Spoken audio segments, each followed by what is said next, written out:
नए वीडियो में आप सभी का स्वागत है। इस वीडियो में हम क्लास 10th का संस्कृत का दूसरा अध्याय जिसका नाम है पाटलिपुत्र का वैभव, और इस चैप्टर का मैं आपके लिए मोस्ट इंपोर्टेंट 2025 के लिए लेकर आ गया हूं सब्जेक्टिव प्लस ऑब्जेक्टिव क्वेश्चन। ऐसे सब्जेक्टिव क्वेश्चन जो 2025 के लिए इंपॉर्टेंट है और ऐसे ऑब्जेक्टिव क्वेश्चन जो 2025 के लिए एग्जाम के इंपॉर्टेंट है। तो आइए बिना समय को गवाए हुए हम लोग स्टार्ट करते हैं वीडियो को। ठीक है, अगर अभी तक चैनल पर नए हो तो चैनल को सब्सक्राइब कर लीजिएगा ताकि आपको इसी तरह का रोजाना वीडियो मिलता रहे। चलिए बिना विलंब करते हुए पहले क्वेश्चन की तरफ चलते हैं हम लोग। मेगास्थनीज पटना किसके समय में आया था?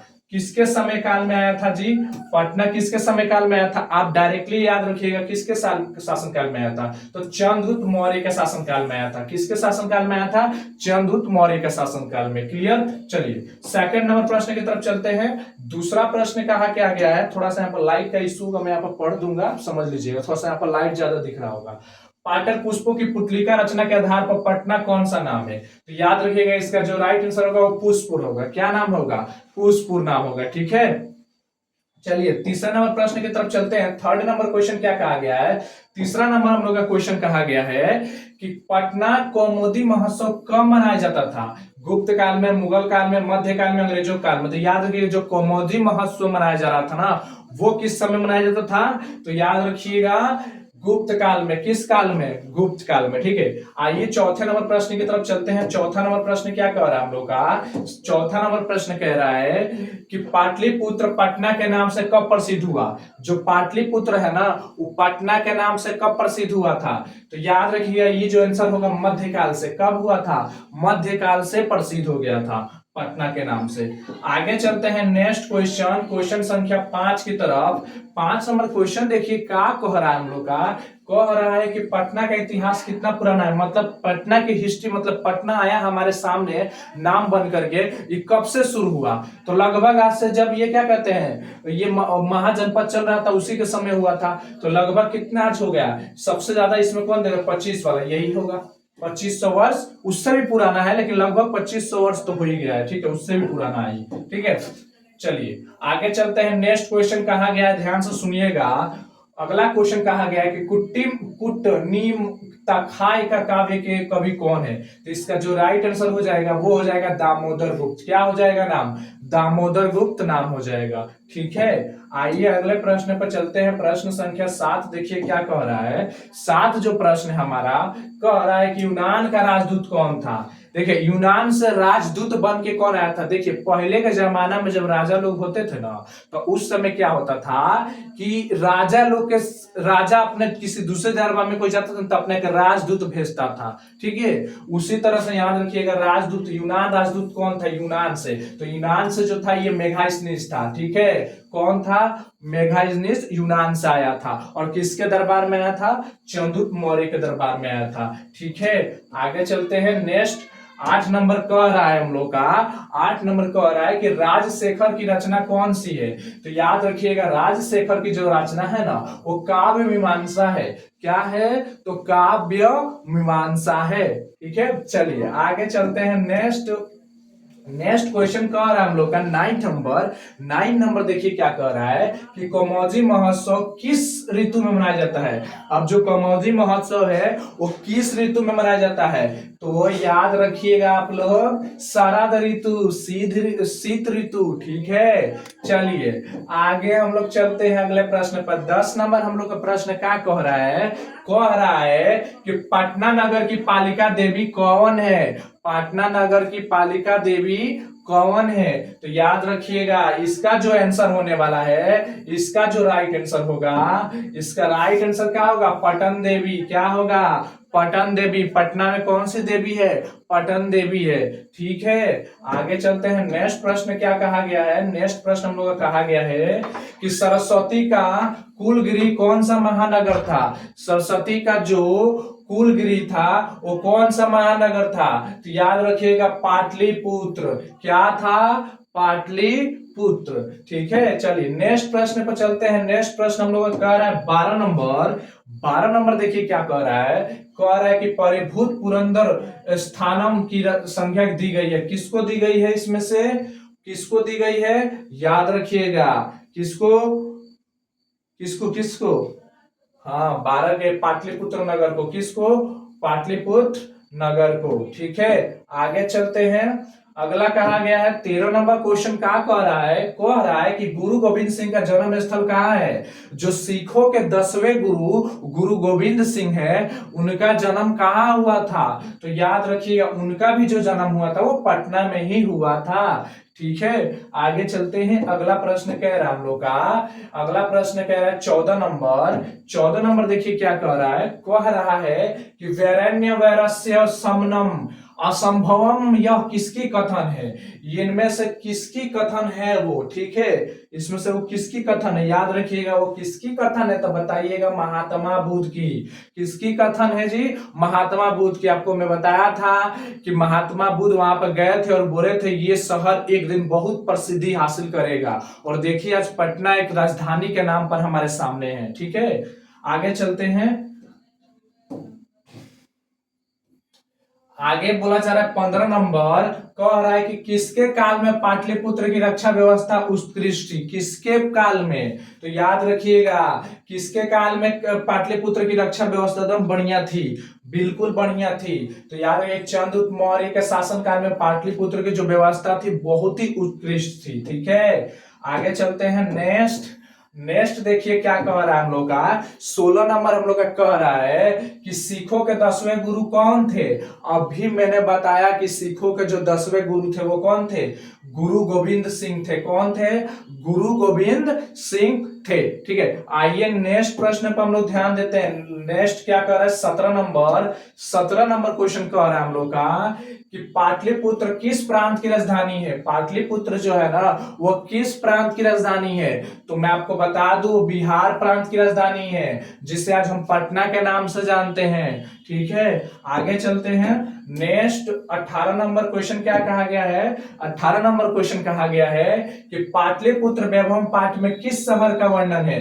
पाटलिपुत्र जो वैभव हम लोग चैप्टर पढ़ रहे हैं उसमें हम किस शहर की वर्णन कर रहे हैं? ऑब्वियसली किसकी कर रहे हैं हम लोग? पटना की तो कर रहे हैं, इसलिए इसका राइट आंसर क्या होगा?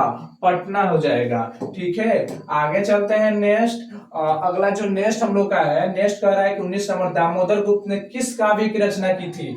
दामोदर गुप्त ने किसकी? तो ये हो जाएगा यही कुटनिम ताख्य। किसकी की थी? कुटनिम ताख्य। ए नंबर आंसर हो जाएगा इसका। ठीक है, चलिए आगे चलते हैं।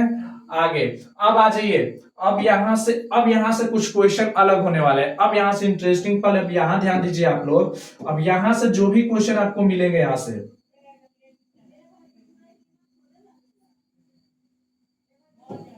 चलिए यहां से जो भी आपको प्रश्न मिलेंगे ना, इस सारे के सारे इंपॉर्टेंट है, इसलिए अच्छे से इसको निचोड़ करके देख लीजिए, लो बढ़िया से समझ लीजिए, क्योंकि दूसरा चैप्टर से इससे बाहर क्वेश्चन नहीं होने वाला है, इसी के अंदर से क्वेश्चन आने वाला है। तो बढ़िया से देख लीजिए, 2025 आपका शुभ जाएगा, बेहतर जाएगा। उनकी तरफ हम लोग बात करते हैं। सबसे जो फर्स्ट क्वेश्चन कहा गया है, इसमें पूछा गया है कि पटना के मुख्य दर्शनीय स्थलों का उल्लेख करें। और देख लीजिए 18-20 में पूछा गया, आपसे 2 मार्क्स। आपसे समझ लीजिए कितना समझ सकते हैं यहाँ पर। ये कितना एक अलग तरह का क्वेश्चन है, सब्जेक्टिव क्वेश्चन है, इसमें आपको सब्जेक्टिव मार्क्स मिलेंगे। पटना के मुख्य दर्शनीय स्थलों का उल्लेख करें, आप फटाफट कर दीजिएगा। पटना में देखिएगा, आप सोचिएगा ऐसे भी बिंदास होकर के, कभी तो पटना गए होंगे या कभी सुना होगा किसी के मुंह से, कभी ना कभी छोटे ऐसे में, तो वही सोच के लिख देना है, कुछ घबराना नहीं है, जो मन में वही लिख देंगे, उससे भी काम निकल जाएगा। पटना के मुख्य दर्शनीय स्थलों का उल्लेख करें, मतलब जो दर्शनीय स्थल है वहां पर लिख दीजिए कि पटना का दर्शनीय स्थल निम्नलिखित है। ठीक है, अब उल्लेख करना है, देख लीजिए वहां पर क्या क्या, संग्रहालय है, उच्च न्यायालय है, सचिवालय है, गोलघर है, तारामंडल है, जैविक उद्यान है, मौर्यकालीन के अवशेष, जो मौर्य काल में जो भी चीजें प्राप्त हुई वो चीजें है, महावीर मंदिर है, गुरुद्वारा है आदि पटना के मुख्य दर्शनीय स्थल है। इतना लिख दीजिए, आपका नंबर पूरा मिल जाएगा। ठीक है, सब्जेक्टिव में। आइए सेकंड नंबर क्वेश्चन क्या आ गया है, दूसरा नंबर, कि पाटलिपुत्र शब्द कैसे बना? जो पाटलिपुत्र शब्द बना था वो कैसे बन गया था? ठीक है, तो देखिए यहाँ पर देखिए पाटलिपुत्र जो शब्द बना था वो कैसे बना था, देखिएगा इसका उत्तर लिखिएगा कि पाटलिपुत्र शब्द गुलाब के फूलों के नाम का आश्रय लेकर रखा गया था। कहा जाता है जो पाटलिपुत्र का नाम है ना शब्द, वो गुलाब के फूलों के नाम का लेकर के आश्रय लिया गया था। ठीक है, ऐसा पुतलिका रचना में वर्णित है, ऐसा जो है पुतलिका रचना में वर्णित है। पाटलीग्राम ही आगे चलकर पाटलिपुत्र नाम से प्रसिद्ध हुआ। जो पाटलिग्राम नाम का गांव था वही गांव आगे चल के किस में बदल गया, पाटलिपुत्र में बदल गया। ठीक है, इससे कहते हैं कि कुछ प्राचीन संस्कृत ग्रंथों एवं पुराणों में पाटलिपुत्र का दूसरा नाम पुष्पुर या कुसुमपुर प्राप्त होता है। और कुछ पुराणों या वेदों से हमें पता चलता है, मतलब कुछ ग्रंथों से हमें पता चलता है, कुछ किताबों से, जिसमें पाटलिपुत्र का नाम कुसुमपुर या पुष्पुर था। ऐसा क्यों कहते थे लोग, क्योंकि ऐसा मानते थे कि जहां पाटलिग्राम है ना या पाटलिपुत्र है, उसके बगल वाले साइड, मतलब बगल ही पास में फूल की खेती होती थी, इसलिए इसको पुष्पुर या कुसुमपुर भी कहते थे। ठीक है, आइए थर्ड नंबर क्वेश्चन की तरफ चलते हैं। तीसरा प्रश्न देखिए क्या कहा गया है। तीसरा प्रश्न देखिए क्या कहा गया है। थर्ड नंबर जो क्वेश्चन कहा गया है कि सिख संप्रदाय के लोगों के लिए पटना नगर क्यों महत्वपूर्ण है। मतलब सिख संप्रदाय के लिए लोगों के लिए पटना नगर क्यों महत्वपूर्ण है। या तो क्वेश्चन ऐसे भी पूछ सकता है, या तो अथवा ऐसे क्वेश्चन पूछ सकता है कि अथवा पटना का गुरुद्वार किसके लिए और क्यों प्रसिद्ध है। 3 वाक्यों में उत्तर दे। ठीक है, 2014 में पूछा था, 2013 में पूछा था, और भी ज्यादा है, पूछ सकता है। ठीक है, 3 वाक्यों को गोली मारे, इसको हटाए, अब बाकी आप इतना समझ लीजिए। ठीक है, तो इसका उत्तर हम कैसे देंगे। देखिए, इसका उत्तर आप दे सकते हैं कि सिख संप्रदाय के लोगों के लिए पटना नगर में पूजनीय स्थल अवस्थित है। अब वो किनका पूजनीय स्थल स्थित है पता है, आप पढ़ना है, चैप्टर आपने पढ़ा है कि वहां उनके 10वें गुरु, यानी जिसको वो 10वें गुरु मानते हैं, सिखों के जो 10वें गुरु बने थे, उनका नाम क्या है, गुरु गोविंद सिंह का जन्म स्थल है। पटना इसलिए सिखों के लिए अच्छा लगता है, फेमस लगता है, क्योंकि वहां पर उनके सिखों के जो 10वें गुरु थे, पंजाबियों के जो 10वें गुरु थे, वो कौन थे, गुरु गोविंद सिंह, उनका जन्म स्थान वही हुआ था, पटना में हुआ था, इसलिए इसको मानते थे। यह स्थल गुरुद्वारा के नाम से जाना जाता है। और यह स्थल को किस नाम से जानते हैं, गुरुद्वारा के नाम से जानते हैं। काफी लोग पंजाब से चल के पटना में वहां पर आते हैं घूमने, अपनी मन की शांति के लिए। ठीक है, आगे चलते हैं। फोर्थ नंबर क्वेश्चन कहा गया है, ध्यान दीजिएगा। चौथा नंबर प्रश्न क्या कहा गया है, कहा गया है प्राचीन ग्रंथों में पटना के कौन कौन से नाम मिलते हैं। प्राचीन ग्रंथों में पटना के और कौन कौन से नाम मिलते हैं हमें, तो ध्यान दीजिए कौन कौन से नाम मिलते हैं। प्राचीन ग्रंथों में पटना के नाम पुष्पुर, पुष्पुर कहिए, कुसुमपुर कहिए, या पाटलिपुत्र कहिए, आदि नाम मिलते हैं। और भी नाम है, ठीक है, और भी नाम है, और भी नाम है। ठीक है, आगे चलते हैं। 5 नंबर देखिए क्वेश्चन क्या कहा गया, कहा गया कि कवि दामोदर गुप्त के अनुसार पाटलिपुत्र कैसा नगर है। कवि दामोदर जो गुप्त थे ना, वो क्या, उसके हिसाब से, उनके हिसाब से पाटलिपुत्र कैसा नगर है। ठीक है, और या तो क्वेश्चन ऐसे भी पूछ सकता है कि दामोदर गुप्त ने पटना के संबंध में क्या लिखा है, या तो दामोदर गुप्त पटना के शहर के बारे में उन्होंने क्या लिख दिया है। तो देखिए इन दोनों का उत्तर एक ही होने वाला है, क्योंकि कहने का अलग है। ठीक है, आप इन सांस से खाइए चाहे इन सांस से खाइए, खाना तो आप खा ही रहे हैं, पेट में जा ही रहा है। तो क्वेश्चन घुमा के पूछे या सीधा पूछे, आपको तो आंसर वही देना है। ठीक है, यहां समझ लीजिए, कवि दामोदर गुप्त के अनुसार पाटलिपुत्र पटना जो महानगर है वो पृथ्वी पर बसे सभी नगरों में श्रेष्ठ है। किसने कहा था, कवि दामोदर गुप्त ने कहा था कि ये जो पटना नगर है ना, महानगर, वो पृथ्वी पर से ये एक ऐसा शहर है, एक ऐसा जगह है जो एकदम बहुत ही नगरों में श्रेष्ठ है, मतलब बहुत ही सुंदर जगह है। यहाँ विद्वान लोग बसते हैं। उन्होंने कहा कि यहाँ पर विद्वानों का जन्म हुआ, आर्यभट्ट, बहुत सारे बड़े बड़े नाम आपको मिलेंगे। ठीक है, कवि ने इसे महानगर की तुलना इंद्रलोक से की है, और उन्होंने कहा कि ये जो जगह है ना, ये इंद्रलोक के जैसा है। मतलब आप जैसे स्वर्ग लोक सुनते हैं ना, जहां पर इंद्र भगवान रहते हैं, वैसा ही इंद्रलोक वाला यहाँ पर लोकेशन दिया है। ठीक है, और इसे सरस्वती का गृह भी कहा जाता है। कहते हैं कि ये सरस्वती का गृह स्थान है। इसलिए ध्यान दीजिएगा, आप अगर बिहार से हैं और ज्यादातर स्टूडेंट देखेंगे कहाँ मिलते हैं, तो आपको पटना शहर में मिलेंगे बच्चे ज्यादा पढ़ते हुए। आपको सबसे ज्यादा बच्चे आपको नजर आएंगे तो पाटला में ही नजर आएंगे एजुकेशन के मामले में। अगर उठा के देखे तो कई अलग अलग छोटे छोटे गांव से जाकर वहां पर पढ़ाई करते हैं, इसलिए इसको सरस्वती का गृह भी कहा गया है। ठीक है, आगे चलते हैं। अगला प्रश्न क्या कहा गया हम लोग का, अगला प्रश्न 6 नंबर कहा गया है कि कौन कौन से विदेशी यात्री पटना आए थे। अब कौन कौन से विदेशी यात्री पटना आए थे, तो मैं बता दूं, मेघा स्निफायान, हवेन सिंह आदि विदेशी यात्री पटना आए थे। बहुत से थे, ये सारे का सारे पटना आए थे। लिख दीजिएगा, इतना काम हो जाएगा, बन जाएगा आंसर। चलिए 7 नंबर क्वेश्चन क्या गया, चंद्रगुप्त मौर्य तथा अशोक के समय पाटलिपुत्र कैसा नगर था। चंद्रगुप्त मौर्य तथा अशोक के समय पाटलिपुत्र नगर कैसा था, समझिएगा। तो कैसा था, चंद्रगुप्त मौर्य के समय में पाटलिपुत्र की रक्षा व्यवस्था काफी मजबूत, उत्कृष्ट थी। चंद्रगुप्त मौर्य के समय में पाटलिपुत्र की रक्षा व्यवस्था क्या थी, काफी मजबूत थी। ठीक है, और यह सुंदर नगर था। यह कैसा नगर था? बहुत ही भव्य एवं सुंदर नगर था। ठीक है, कहा जा रहा है कि अशोक के शासनकाल में इस नगर का वैभव और अधिक समृद्ध था। इस नगर का वैभव जो था ना, काफी ज्यादा प्रसिद्ध था, काफी ज्यादा वैभवपूर्ण था। ठीक है, आगे चलते हैं, आइए नेक्स्ट आगे की तरफ चलते हैं। आगे देखिए क्या कहा गया है, अगला क्वेश्चन समझिए क्या कहा गया है। 8 नंबर कहा गया है कि पाटलिपुत्र के प्राचीन महोत्सव का वर्णन करें। पाटलिपुत्र के प्राचीन महोत्सव का वर्णन करना है। अब हमें इसका वर्णन करना है, तो ये देखिए, ये सारा का सारा हम संस्कृत पढ़ रहे हैं, लेकिन हमें इतिहास की जानकारियां दे रहा है सारा पटना शहर की। पाटलिपुत्र में शरत काल में कौमुदी महोत्सव बड़ी धूमधाम से मनाया जाता था। ठीक है, सभी नगरवासी आनंद मग्न हो जाते थे। इस समारोह का विशेष प्रचलन, इस समारोह का जो विशेष प्रचलन गुप्त काल के शासन काल में था। मतलब इसका सबसे ज्यादा गुप्त काल में सबसे ज्यादा चला था। ठीक है, आजकल जिस तरह दुर्गा पूजा मनाई जाती है, उसी प्रकार प्राचीन काल में कौमुदी महोत्सव मनाया जाता था।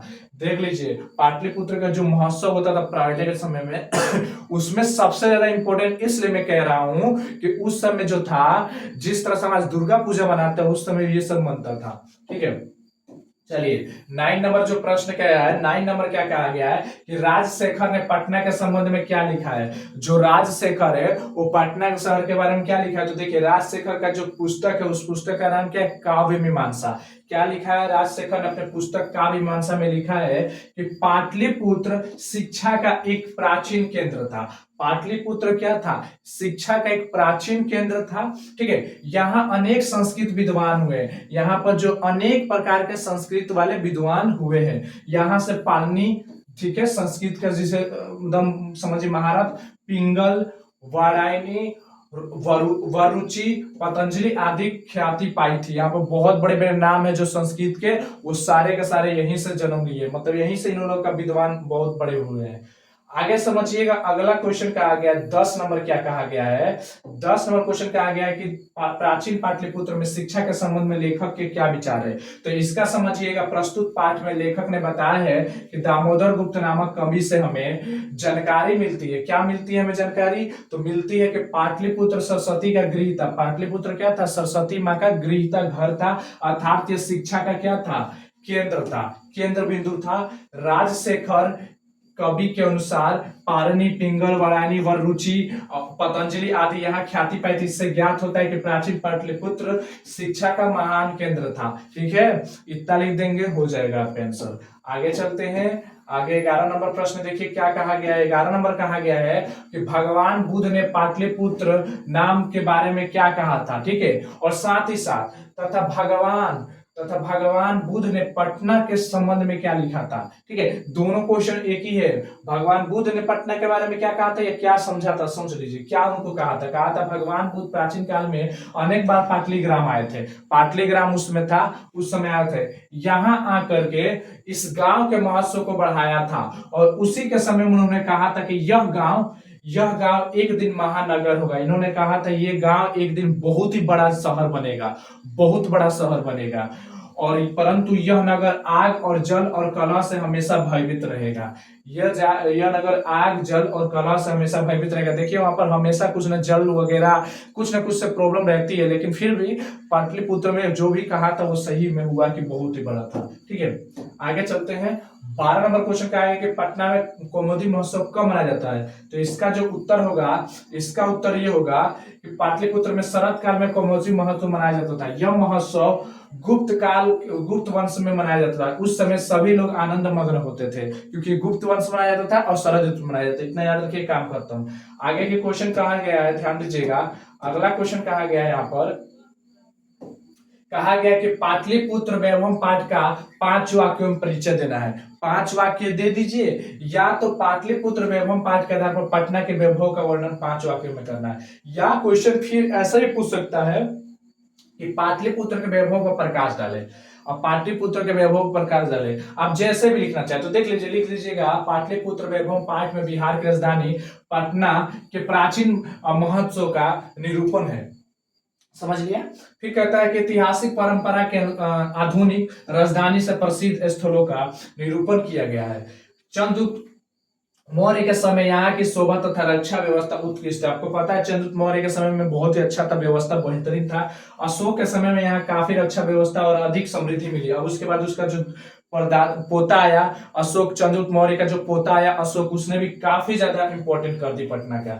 यहाँ से बड़े बड़े कवि तथा विद्वान जैसे पाणिनि, पिंगल, वाणिज्य, वरुचि पंडित जी ख्याति पाए। यहाँ संग्रहालय, गोलघर, जैविक उद्यान, तारामंडल, कार्य तारामंडल, अवशेष, मौर्यकालीन अवशेष आदि दर्शन स्थल पाए। यहाँ पर सिखों के 10वें गुरु, सभी चीज बहुत सारा फेमस हुआ। ठीक है, तो इतना लिख दीजिएगा, काम हो जाएगा 5 लाइन। ठीक है, आगे चलते हैं। अगला क्वेश्चन कहा गया है, 14 नंबर क्वेश्चन कहा गया है कि पाटलिपुत्र वैभव का वर्णन करना है। तो देखिए इसका वर्णन कैसे करेंगे, लिख सकते हैं इसका वर्णन कि पाटलिपुत्र प्राचीन से ही अपने वैभव परंपरा के लिए विख्यात रहा है, मतलब प्राचीन काल से ही अपनी वैभव को बिखेरता रहा है, बहुत ही प्रसिद्ध रहा है। विदेशी यूनानी लोगों को ने आकर अपने संस्मरणों में यहाँ की अनेक उत्कृष्ट संप्रदायों का वर्णन किया है। मेगास्थनीज ने लिखा है कि चंद्रगुप्त मौर्य काल में यहाँ की शोभा और रक्षा व्यवस्था अति सुंदर थी और अशोक के काल में यहाँ की और रक्षा व्यवस्था और अधिक समृद्धि रही। कवि राजशेखर ने अपनी रचना में ये चीज का वर्णन किया है, ये देख लीजिए। सेम क्वेश्चन है, मैंने यहाँ पर अलग कर दिया, क्यों? क्योंकि ज्यादा बार रिपीट किया था, इसलिए मैंने यहाँ पर फिर से लिख दिया। ठीक है, तो आपके सामने देख लीजिए 13 नंबर 14 नंबर एक ही आंसर है। देखिए इतना बड़ा क्वेश्चन का। ठीक है, चलिए आगे चलते हैं। नेक्स्ट क्वेश्चन, ये क्वेश्चन मैंने करा दिया है, ये क्वेश्चन मैंने करा दिया है पाटलिपुत्र का सारांश। पाटलिपुत्र पाठ का सारांश मैंने करा दिया, जाकर के आप संस्कृत के प्लेलिस्ट में जाकर के वॉच कर सकते हैं, वहां पर मैंने पूरा का पूरा सारांश बता रखा है। ठीक है, अच्छे से समझा रखा है। बस आप एग्जाम में आएगा तो इतना लिख लीजिएगा कि प्राचीन भारतीय नगरों में ये था, इतना लिख लीजिएगा। देखिए आप स्क्रीनशॉट लेना चाहते हैं तो ले सकते हैं, देख लीजिएगा। इतना आपको क्या करना है, लिख देना है। सारांश आपको इतना लिख देना है। ठीक है, इतना आपको लिख देना है। इतना तक अगर लिख देते हैं तो समझिए आपका कंप्लीट हो जाता है पूरा का पूरा सारांश। तो सारांश वाला जो है मैंने कराया है, प्लेलिस्ट में जाकर के वॉच कर लीजिएगा वीडियो, वहां पर आपको पूरा अच्छे से सारांश समझ आ जाएगा। ठीक है, और वही सारांश तो यहाँ पर लिखे हैं। ठीक है, तो मिलते हैं फिर से एक नए वीडियो के साथ, तब तक के लिए जय हिंद, जय भारत।